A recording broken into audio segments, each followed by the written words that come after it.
안녕하세요. 경기도에 거주 중인 30대 중반의 남자입니다. 결혼을 일찍 한 저에게는 눈에 넣어도 아프지 않을 아이들이 있습니다. 착하고 우애 좋은 삼형제입니다. 지금 상황이 너무 기가 막히고 화가 나서 미치겠습니다. 저는 큰 화물차를 운전하는 일을 합니다. 그렇다 보니 장거리 운행으로 오랜 시간 집을 비우는 시간이 많았습니다. 아내의 외도를 알게 된 건 몇 달 전이었습니다. 함께하는 시간이 짧다 보니 너무 늦게 알아차린 거죠. 외도 상대는 예전에 같이 일을 하면서 알게 된 10년지기 친구였습니다. 그 친구도 일찍 결혼해서 부부 동반으로 모임도 자주 했고 가끔 여행도 다니고 했습니다. 그 친구네 집은 아직 아이가 없습니다. 노력해도 생기지 않는다고 마음고생이 많았습니다. 시간이 날 때면 술도 한잔하면서 서로의 고민 상담도 많이 해주고 했었는데 그 친구와 놀아날 줄은 상상도 못했습니다. 각각 배우자를 속이며 1년 정도 둘만의 더러운 비밀을 만들었더군요. 아이들이 학교에 가면 그놈과 내 집에서 뒹굴었어요. 생각하니 피가 또 거꾸로 솟네요. 어느 날 아내의 휴대폰 알람이 울렸습니다. 아내는 저녁 준비를 하는 중이었고 알람 소리를 듣지 못했는지 아무 반응이 없었습니다. 항상 잠금으로 되어 있던 폰이 그때는 풀려져 있어 무의식적으로 소리나는 휴대폰을 봤더니 오전에 뭘 두고 온 것 같은데 들키지 않게 잘 챙겨둬 사랑의 하트 쪽쪽이었습니다. 응? 뭐지? 이러면서 보낸 사람을 확인해 보니 낯익은 이름이었습니다. 그 친구였습니다. 양쪽 부부 단체 채팅방이 있어. 그놈 아내한테 보낼 걸 단체방에 잘못 올렸나 보다 생각했는데 내 휴대폰은 울리지 않았으니 잘못 보낸 게 아니었던 겁니다. 아내 모르게 화면을 캡처해두고 내 폰으로 전송한 뒤 아내에게 휴대폰을 가져다 주며 이게 무슨 얘기인지 물었습니다. 아내는 당황하는 기색 하나 없이 글쎄 나야 모르지 언니한테 보낼 문자를 잘못 보냈나 보지 하며 아무렇지 않게 저녁 준비를 계속했습니다. 그 자리에서 바로 그놈에게 전화를 걸어 문자를 잘못 보낸 것 같은데 그런 문자를 잘못 보내면 우리 집은 쑥대밭 된다. 정신 차리고 잘 확인해서 재수 씨한테 연락해라 라고 하니 아이고 운전 중 정신없이 보내다 보니 손가락이 잘못 눌렸다 보다. 놀라게 해서 미안 하하. 조만간 부부동 밥모임 하자며 통화를 마쳤습니다. 촉이란 게 있는 걸까요? 찜찜한 마음으로 며칠을 지내고 오랜만에 부부동반 모임을 했습니다. 아이들은 본가에서 재우고 언제나 그랬듯 저녁 식사와 함께 술을 마시고 우리 집으로 와서 2차를 마셨습니다. 아내는 안주와 술이 부족하다며 마트에 다녀온다고 했고 그놈은 갑자기 술 기운이 올라온다고 바람 쐬며 담배 한 대 피고 온다며 시간차를 두고 밖으로 나갔습니다. 재수 씨는 피곤한지 애들 방에서 잠깐 쉬겠다며 들어갔고 나는 거실 창으로 밖을 보고 있었습니다. 6층인 우리 집에서 놀이터는 한눈에 들어왔습니다. 어두운 주변과 달리 놀이터는 조명이 켜져 있어 밝았습니다. 나무로 어느 정도 가려진 놀이터 벤치에 남녀가 껴안고 진한 키스를 하는 듯한 모습이 보였습니다. 앉아있는 다리는 멀리서 보기에도 한 몸이 된 것처럼 서로 엉켜 있었습니다. 쯧쯧, 애들이 노는 놀이터에서 뭐 하는 짓인가 싶어 인상이 찌푸려질 때 손잡고 일어나 부둥켜 안고 걸어오는 두 사람이 보였습니다. 처음엔 잘못 본 줄 알았습니다. 내 아내와 그놈이 맞았습니다. 심장이 쿵쾅쿵쾅 뛰는데 뭘 어떻게 해야 할지 그냥 멍해졌습니다. 잠시 후 두 사람이 함께 들어왔고 1층에서 만났다고 천연덕스럽게 거짓말을 했습니다. 당장 그놈 멱살을 잡고 따지고 묻고 싶었지만 발뺌하면 그만이라는 생각에 참고 또 참았습니다. 미세하게 달라진 분위기로 우리는 계속 술을 먹었고 하나 둘 술에 취해 눕는 곳이 잠드는 곳이다 하며 잠들었습니다. 얼마나 잤을까? 흐느끼는 소리에 깨어나 보니 아내와 그놈은 보이지 않았습니다.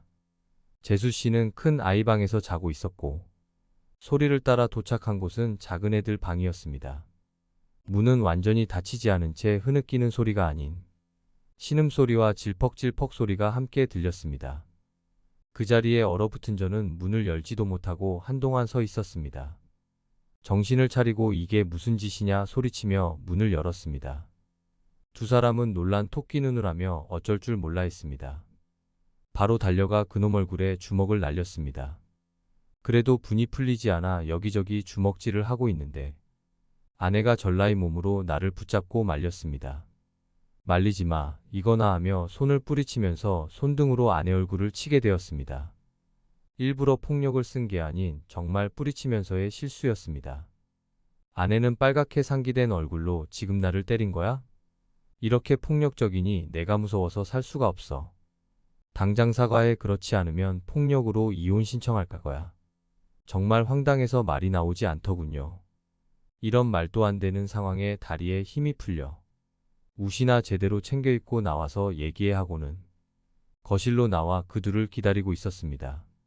그놈은 빠른 속도로 옷을 챙겨 입고 나와 자기 아내도 내버려 둔 채 도망치듯 집 밖으로 나갔습니다.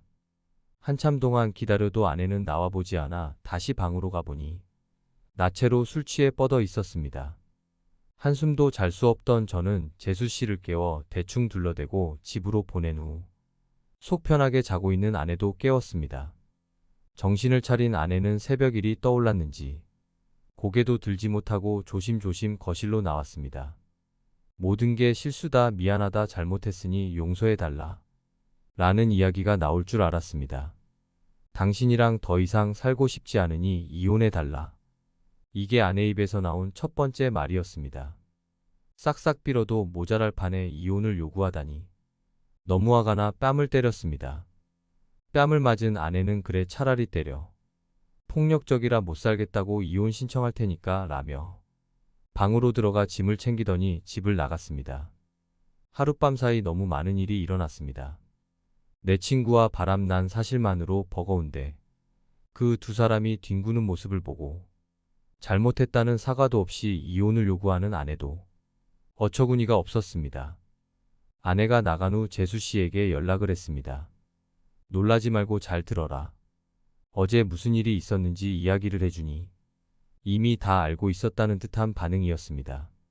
오빠는 어떻게 이제서야 그 사실을 알았냐면서 나를 원망하는 듯한 말투였습니다. 그놈이 변한 건 1년 전쯤. 일이 없는 날에도 아침 일찍 나가서 오후쯤 들어오는데 항상 샤워를 하고 들어오는 듯했고 아이 가지려는 노력도 부부관계를 하려는 생각도 없는 사람처럼 변했다고 했습니다. 그러다 그놈 핸드폰에서 제 아내의 흔적을 발견하게 되었고 그놈에게 추궁하며 물어보니 아무 사이 아니라 의부증 있냐, 애기 가지는 거 당분간 하지 말자 하며 대화를 피했다고 했습니다. 그러면서 당연히 부부 사이는 안 좋아졌고 양쪽 부모님들 때문에 이혼은 안 하고 남처럼 지낸다고 했습니다. 나만 바보같이 모르고 있었다니. 소중한 내 가족. 부족하지 않게 생활하려고 열심히 일만 했는데 일만 한 대가가 이런 거라니.